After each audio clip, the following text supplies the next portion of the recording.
The black CEO heard a janitor crying in the stairwell, then read the letter in his pocket. Julian Vance existed in a world of polished glass and muted silence. His office, occupying the entire top floor of the Vance Industries Tower, was less a workspace and more a stratosphere-bound mausoleum. From this height, the sprawling city below became an abstraction, a silent, glittering web of lights that held no warmth, no life, only distance. The air was chilled to a precise temperature, recycled and sterile, carrying the faint, clean scent of nothing at all. It was the atmosphere he had cultivated, the one he preferred. It was the air of a tomb. He stood before the floor-to-ceiling window, a silhouette of immense wealth and profound emptiness. The suit he wore was bespoke, its dark fabric absorbing the ambient light, making him seem like a figure carved from shadow. His hands were clasped behind his back, a posture of command that had become second nature, yet tonight it felt like a brace against collapse. Below, cars moved like corpuscles through the city's arteries, each one a life, a story, a destination. He had no destination. He only had this tower. His gaze drifted to the single photograph on his vast, uncluttered desk of chrome and obsidian. It was a small, silver frame, a portal to a world that no longer existed. In it, a woman with a smile like summer sunlight held the hand of a little girl with bright, mischievous eyes, her hair a cascade of dark curls. His wife, Alana. His daughter, Maya. The photograph was 5 years old. It felt like 5 centuries. He remembered the weight of Maya's hand in his, the scent of Alana's perfume, the sound of their laughter echoing in a home that was now just a collection of rooms he passed through. The accident had been swift, a brutal severing. It had taken everything, leaving him with only money and memory, one a burden and the other a ghost. He worked not out of ambition anymore, but out of a desperate need to fill the crushing silence, to build a fortress of tasks and obligations so high that grief could not scale its walls. But it always found a way in. Meanwhile, 40 floors below, in the building's concrete heart, Elias Thorne was drowning in a different kind of silence. It was the heavy, humming silence of the basement utility closet, thick with the smell of industrial cleaner and damp earth.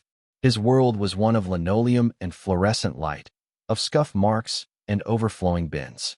He was as invisible to the building's occupants as the pipes running through its walls. He sat on an overturned bucket, his body aching with a fatigue that went far deeper than his muscles. His janitor's uniform was worn, the fabric thin at the elbows, but it was clean. Dignity was a currency he still possessed, even if it was the only one. His hands, chapped and raw, trembled slightly as he held the 2 most precious things he owned. In one hand was a worn photograph of his daughter, Lily. She was smiling, a gap where her 2 front teeth should be, her eyes holding the same fierce, hopeful light that had once belonged to his late wife, Sarah. Lily was his world, his purpose, the single, unwavering star in his darkening sky. In his other hand was a letter, a single sheet of paper, crumpled from being folded and unfolded 100 times. The hospital letterhead was stark, the words printed in a cold, impersonal font. Words like experimental treatment, final notice, and a string of numbers so long they seemed unreal. A sum that might as well have been the distance to the moon. He had nothing, less than nothing, after Sarah's illness had consumed their savings, their home, their future. He had only this job, this weary body, and a love for his daughter so vast it was a physical pain in his chest. Julian turned from the window. The silence in his office was pressing in, a physical weight on his shoulders. The private elevator, a silent bronze box, was waiting to descend to his silent car to take him to his silent penthouse. The thought of it was unbearable. He needed friction. He needed effort. He needed anything to feel real. He strode past his desk, ignoring the ghost in the silver frame, and opened the heavy door that led to the fire stairwell. The air inside was different. It was cool, still, and smelled of concrete and paint. The sudden clang of the metal door shutting behind him was a welcome intrusion, a real sound in his sterile world. He began to descend, his expensive leather shoes making soft, rhythmic taps on the steel-edged steps. 1 floor. 2. The repetitive motion was a balm. It was on the landing of the 38th floor that he heard it. A sound so out of place in his controlled world that it stopped him cold. It was the sound of a man trying and failing to hold back a sob. A choked, rag breath being drawn in, a quiet gasp of pure despair. It was the loneliest sound Julian had ever heard. He moved softly, his footsteps now silent. He peered around the concrete corner of the landing. There, huddled on the cold steps under the dim glow of a safety light, was a man in a janitor's uniform. His back was to Julian, his shoulders shaking with the force of his suppressed grief. He was clutching a piece of paper. It was Elias. He had thought the stairwell was a sanctuary, the one place in this entire monument to wealth and power where a man could be broken in peace. He stared at the letter, the black ink blurring through the tears he could no longer contain. The deadline was tomorrow. The number was impossible. Lily's smile and the photograph tucked in his pocket felt like a judgment. He had failed her. A quiet, broken sound escaped his lips. "Excuse me." The voice was calm, deep, and cut through Elias's private hell like a shard of glass. He gasped, scrambling to his feet, his heart hammering against his ribs. He turned to see a tall, impeccably dressed man standing in the shadows of the stairs above him. Mr. Vance, the man whose name was on the building, the king in his castle. Elias felt a hot flush of shame rise up his neck. In his haste, the letter slipped from his trembling fingers. It fluttered down the steps like a wounded bird, coming to rest near the CEO's polished shoes. I'm sorry, sir," Elias stammered, wiping at his eyes with the back of his rough hand. "I was just taking a break. I won't let it happen again." He was mortified, exposed. To be seen like this, by this man. It was the final indignity. Julian looked at the janitor. He saw the raw shame in the man's eyes, the desperate attempt to pull himself together. He saw the redness of his knuckles, the exhaustion etched into the lines around his mouth. He felt a flicker of something, a strange, unwelcome resonance. It was the ghost of his own grief, recognizing a kinsman. "There's no need to apologize," Julian said, his voice softer than he intended. Elias just nodded, unable to speak. He wanted to flee, to disappear back into the anonymity of the building's lower levels. He fumbled past Julian, muttering another apology, and hurried down the stairs, his footsteps echoing his frantic retreat. He didn't look back. He couldn't bear to. He forgot all about the letter. Julian stood alone on the landing. The silence returned, now charged with the lingering echo of another man's pain. His eyes fell to the white paper on the step. He bent down, his knees cracking softly, and picked it up. His fingers registered the cheap, flimsy texture of the paper, the way it had been creased and worried into softness. He unfolded it. He read the name first, Lily Thorne. Then he read the diagnosis. Then he saw the number. It was a sum that, to him, was a rounding error in a quarterly report. To the man who had just fled, it was the end of the world. He read the final, damning sentence. "If payment is not secured by the deadline, we will be unable to hold her place in the program." The deadline was tomorrow.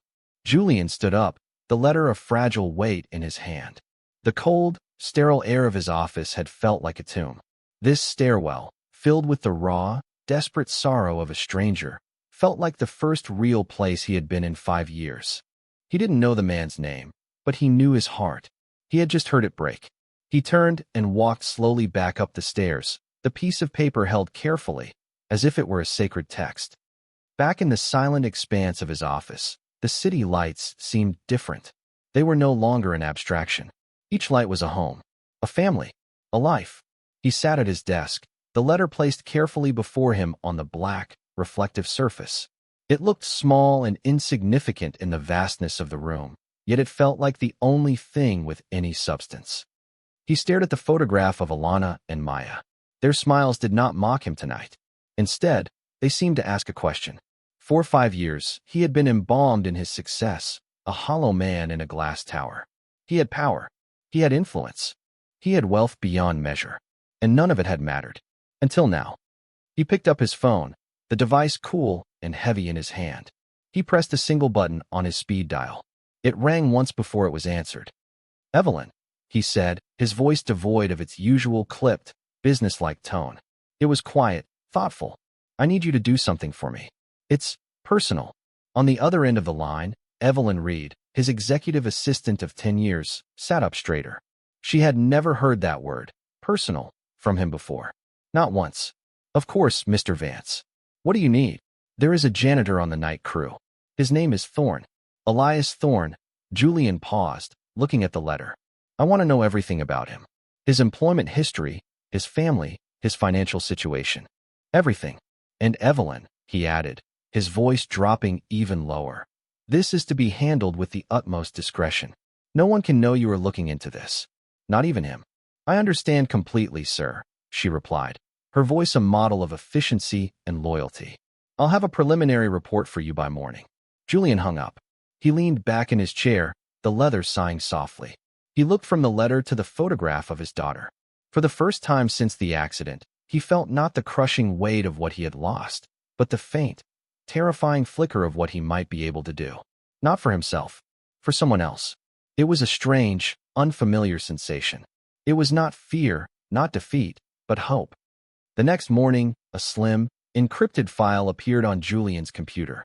Evelyn's report was thorough, as always, but it was presented with a quiet compassion he had not known she possessed. It was all there. Elias Thorne, former mid-level accountant at a respectable firm. A man praised for his integrity and quiet competence.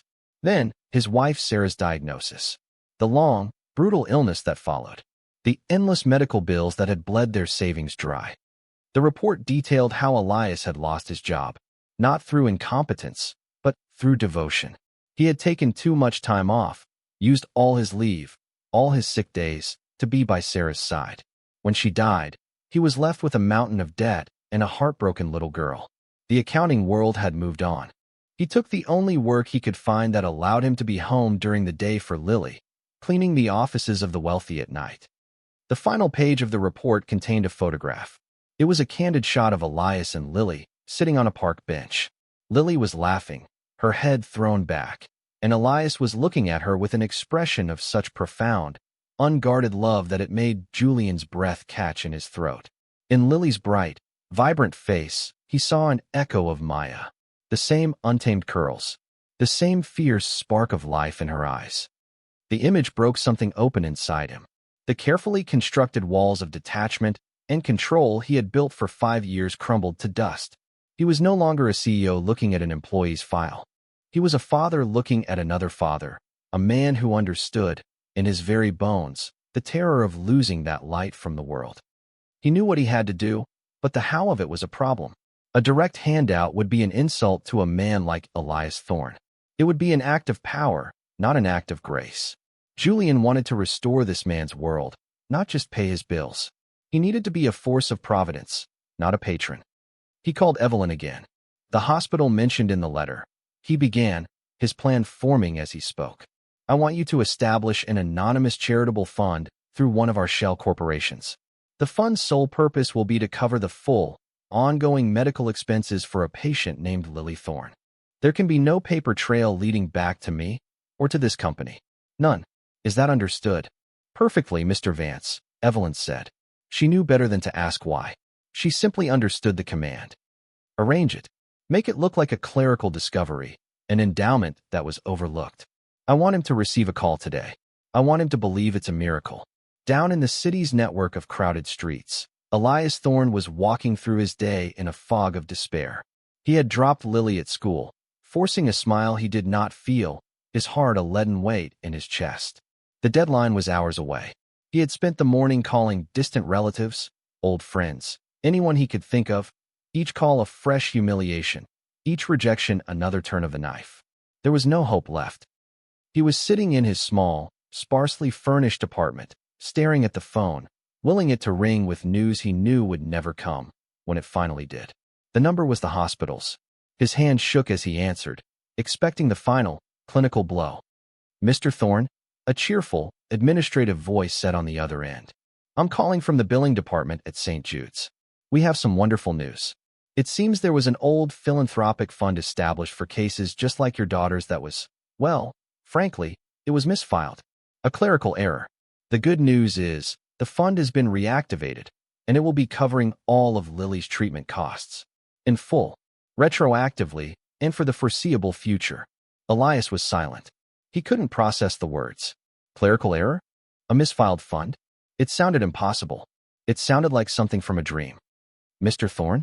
Are you still there? Yes, he whispered, his voice hoarse. I'm here. Are you sure? Absolutely certain, the voice chirped. Lily's place in the program is secure. We can proceed immediately. Congratulations. Elias hung up the phone. He sat in the quiet of his apartment, the silence no longer heavy with dread, but with a stunned, fragile wonder. He slowly lowered his head into his hands, and, for the second time in less than 24 hours, he wept. But these were not the tears of the stairwell. These were tears of disbelief, of overwhelming, suffocating relief. It was a miracle, a pure, unexplainable miracle. The weeks that followed were a blur of cautious optimism. Lily began the treatment, and the change was almost immediate. Color returned to her cheeks. The light returned to her eyes. Her laughter, a sound Elias had feared he might never hear again, began to fill their small apartment.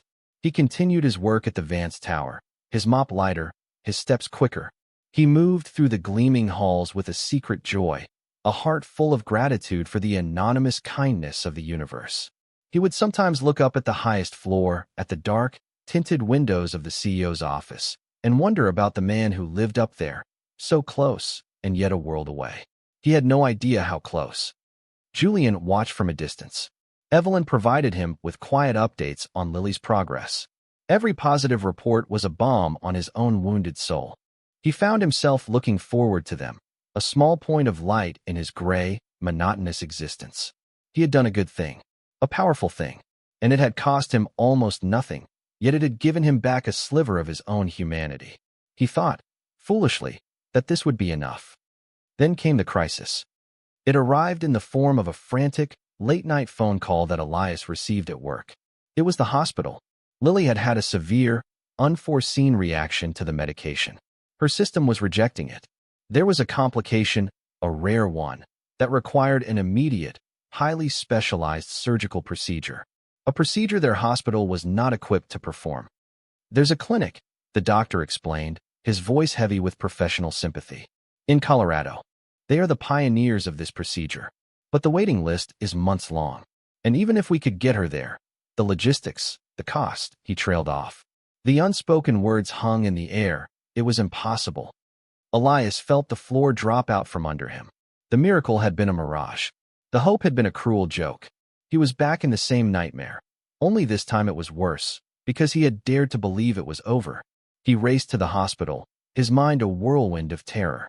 He found Lily in a sterile room, small and pale against the white sheets, hooked up to a symphony of beeping machines.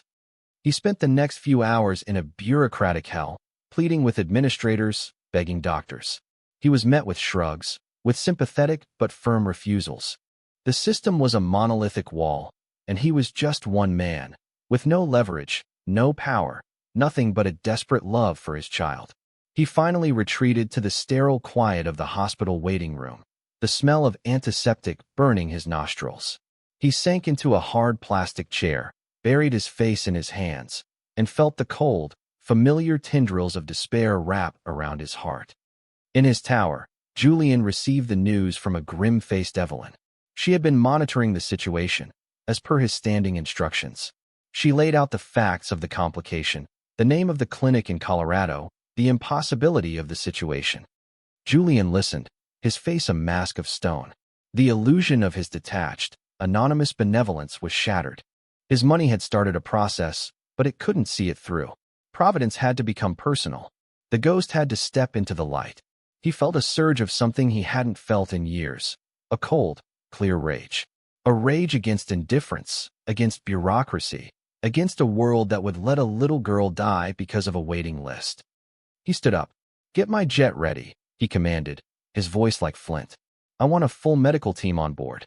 Contact Dr. Alistair Bennett at the Bennett Clinic in Aspen. Tell him Julian Vance is calling in a favor.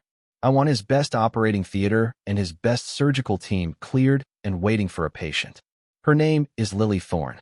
She arrives in 4 hours." Evelyn didn't flinch. She simply nodded. "And Mr. Thorne?" "I'll take care of him," Julian said, his jaw tight. "I'm going to the hospital now." The hospital waiting room was a purgatory of muted television screens and the low hum of vending machines. Elias sat amidst the quiet desperation of other families, lost in his own private agony. He didn't notice the tall, well-dressed man who entered the room until he was standing directly in front of him. Elias looked up, his eyes bloodshot and weary. He saw the face from the tower, the CEO. Mr. Vance. A wave of confusion washed over his fear. What was he doing here? Mr. Thorne, Julian said, his voice quiet but firm, cutting through the ambient noise. He knelt slightly, to be on Elias's level. I've arranged for your daughter's transport to Colorado. A medical jet is waiting at the executive airport. The best surgeon in the country is waiting to perform her procedure. Elias stared at him, his mind struggling to connect the pieces. The anonymous fund. The miracle.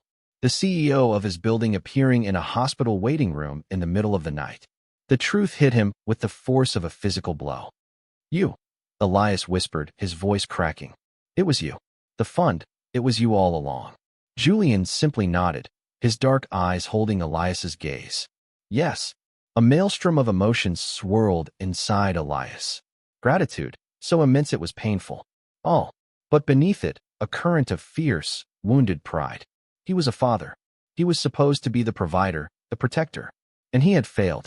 This powerful, wealthy stranger had swept in and done what he could not. He felt like a project. A charity case. He shook his head, pulling back slightly. I can't accept this, he said, the words tasting like ash in his mouth. This is too much. I have nothing. I have no way to repay you. It was a desperate attempt to hold on to the last shreds of his dignity, to assert that he was not just a problem to be solved by this man's infinite resources. Julian looked at the proud, broken man before him, and for the first time in 5 years, the ice that had encased his heart finally, truly cracked. He saw past the janitor's uniform, past the financial desperation. He saw another man who knew the unique terror of being a father helpless to save his child. And in that moment of shared humanity, he let his own walls down. Repay me. Julian's voice was low, rough with an emotion he had buried for half a decade. He didn't rise. He stayed there, on one knee, meeting Elias's eyes as an equal. Mr. Thorne, Elias, 5 years ago, I had a daughter. Her name was Maya. I had a wife, Alana. I had all the money in the world, and it was useless. It couldn't stop a drunk driver. It couldn't restart their hearts. It couldn't do anything. The confession hung in the sterile air of the waiting room, raw and bleeding. The carefully maintained facade of the powerful CO dissolved, revealing the grieving man beneath. For 5 years, Julian continued, his voice thick with unshed tears, I have been a ghost. I've been living in a world without color, without sound, just existing, doing something that matters, something that my money can actually achieve, saving your daughter. That is not a debt you owe me. That is a gift you are giving me. He reached out, not to touch Elias, but as a simple gesture of pleading.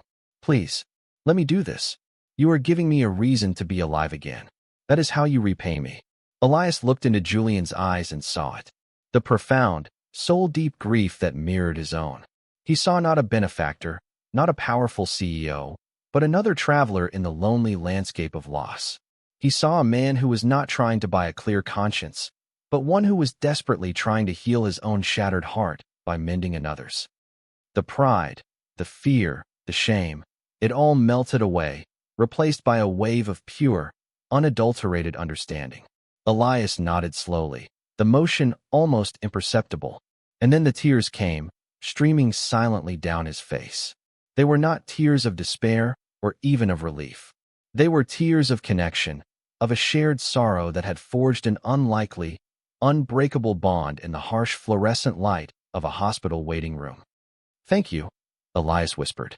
The words were not for the money, or the jet, or the surgeon. They were for the truth, for the shared wound, for seeing him not as a janitor, but as a man. The flight to Colorado was a surreal passage through the dark night sky. The jet was a vessel of quiet efficiency, the medical team a blur of calm professionalism around Lily's small, still form.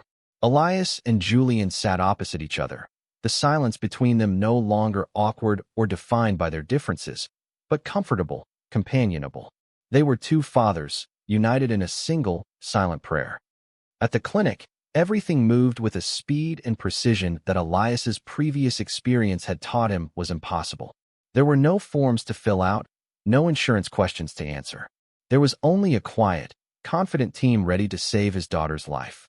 Dr. Bennett, a man with kind eyes and hands that held the gift of healing, spoke to them directly, explaining the procedure with a clarity that cut through Elias's fear. As Lily was wheeled into the operating theater, Elias reached out and squeezed her hand. "I love you, my little star," he whispered. She gave him a weak, sleepy smile. "Love you, Daddy." Then she was gone, behind a set of large double doors. Elias felt his legs threaten to give way. A hand landed on his shoulder, strong and steady. It was Julian. He didn't say a word. He just stood there, a silent anchor in Elias's storm. The hours that followed were the longest of their lives. They sat in a private waiting room, a space of soft lighting and comfortable chairs that Julian had arranged. They drank coffee that tasted like cardboard and stared at a clock on the wall whose hands seemed to be moving backward. To fill the crushing silence, they began to talk. Hesitantly at first, then with a growing ease. Elias spoke of Sarah, of her laugh, of her strength during her illness, of the hole she had left in their lives. Julian, in turn, spoke of Alana, of her passion for art, and of Maya, of her love for dinosaurs and the funny way she used to wrinkle her nose when she was concentrating. They weren't a CEO and a janitor anymore. They were just two widowers, two fathers, sharing the sacred stories of their dead. They were mapping the shared geography of their grief. When Dr. Bennett finally appeared, his face unreadable behind his surgical mask, both men rose to their feet as one. "She's a fighter," the doctor said, pulling down his mask. A slow, tired smile spread across his face. "The procedure was a complete success. She's stable. She's going to be fine." Elias sagged against the wall, a sob of pure, unadulterated joy escaping his lips. Julian put a hand on his back, his own eyes shining with a moisture he did not bother to hide. He felt a lightness in his chest he hadn't experienced since he had last held his own daughter. The ghost inside him had finally, truly, begun to recede. Lily's recovery was slow but steady. Julian did not leave. He stayed in a hotel near the clinic, visiting every day. He brought books for Lily, reading to her in a low, soothing voice as she rested. He brought meals for Elias, ensuring he ate, that he slept. He was no longer just a benefactor. He had become a friend, a caregiver, a quiet, constant presence. Lily, with the unfiltered wisdom of a child, quickly grew attached to this tall, quiet man who was so kind to her father. She didn't see a CEO or a billionaire. She saw a friend. One afternoon, as Julian was finishing a chapter of a book about a brave princess, she looked up at him with her large, clear eyes. "Are you my daddy's new best friend?" she asked, her voice small but clear. Julian looked over at Elias, who was watching them with a soft smile. He met Elias's gaze, and an unspoken understanding passed between them. "Yes," Julian said, turning back to Lily. "I think I am." When Lily was finally discharged, Julian flew them back to the city on his jet. But he didn't take them to their small, cramped apartment. He took them to his penthouse. "Just until you're back on your feet," he said, though both men knew it was more than that. "It's easier for her to recover here. There's more space." Elias, who once would have let his pride stand in the way, simply nodded in acceptance. He understood that this was not charity. This was family, in its own strange, new form. The penthouse, once a monument to sterile silence, was transformed. The sound of Lily's laughter echoed off the marble floors. Her colorful drawings, full of princesses and friendly dinosaurs, were taped to the stainless steel refrigerator. The vast, empty spaces were filled with life. Julian found himself coming home from work early, eager to hear about their day. He started smiling again, a real, genuine smile that reached his eyes. One evening, after Lily was asleep, Julian approached Elias. "I've been thinking," he said. "I'm establishing a new philanthropic division at Vance Industries, a foundation dedicated to helping families navigate pediatric medical crises. I need someone to run it. Someone with integrity, with compassion. Someone who understands what these families are going through." Elias looked at him, knowing what was coming. "I want you to run it, Elias," Julian said. "It's not a gift. It's a job. Your old skills as an accountant, your recent experience. You're the most qualified person I know." It was a lifeline, but it was more. It was a restoration, a chance to reclaim his purpose, his skills, his dignity. It was a chance to turn his pain into a force for good. Yes, Elias said, his voice thick with emotion. I'd be honored. The following months settled into a new, comfortable rhythm. Elias thrived in his new role, building the foundation from the ground up with a quiet, fierce determination. Lily started a new school, her health blooming. And Julian, Elias, and Lily became an inseparable unit. They had dinner together every night. They went to the park on weekends. They were, in every way that mattered, a family. One Saturday, they were in the garden of Julian's estate, a place he hadn't visited in years but had recently reopened for Lily. She was chasing butterflies across the manicured lawn, her laughter like wind chimes. Julian watched her, a look of profound peace on his face. He turned to Elias, who was standing beside him. This house, this life. I thought it was over. I thought all I had left were ghosts, Julian said softly. You and Lily, you didn't just fill the silence. You brought the world back to life for me. He paused, gathering his thoughts. I don't want to be just your friend, Elias. And I don't want to just be Lily's daddy's best friend. I want this to be real. Permanent. It wasn't a proposal of marriage in the traditional sense. It was something deeper, more fundamental. Let's make this official, Julian said, his eyes earnest. Let's build a life together. For her. For us. I want to be her father, too. Legally. If you'll let me. Elias's eyes filled with tears. He had never imagined a future this bright, this full of love. He had found more than a savior in Julian Vance. He had found a partner, a brother, a co-parent. He had found family in the most unexpected place. Yes, Elias said, his voice full of a quiet, certain joy. Yes, absolutely. A year later, a small, private ceremony was held in that very same garden. It wasn't a wedding, but an adoption. Under the warm afternoon sun, surrounded by a few close friends and a smiling Evelyn, Julian Vance and Elias Thorne stood side by side as a judge formally declared Julian the second legal parent of Lily Thorne. Lily, wearing a white dress and a crown of flowers, beamed as she held both of their hands. They were a new kind of family, forged not by convention, but by a chance encounter in a cold stairwell, by a shared understanding of grief, and by the transformative, healing power of a single act of kindness. As Julian looked at Elias and then down at their daughter, he knew with absolute certainty that the ghosts were finally gone, replaced by the brilliant, warm light of a future he never thought he would have. He was home. This story teaches us a powerful lesson, that true wealth is not measured in dollars, but in the compassion we show to one another. It reminds us that behind every face, there is a story of struggle or sorrow, and that a single moment of empathy can change the course of a life forever. It shows that family is not always about the blood we share, but about the love we choose to give and the hands we choose to hold in the dark. If this story touched your heart and reminded you of the goodness that exists in the world, please take a moment to show your support. Liking this video, sharing it with someone who needs a little hope, and subscribing to our channel, Soul-Stirring Stories, helps us continue to bring these powerful narratives to light. Your engagement allows us to create more content that inspires and uplifts. Until next time, stay kind and keep believing in the quiet miracles that surround us every day.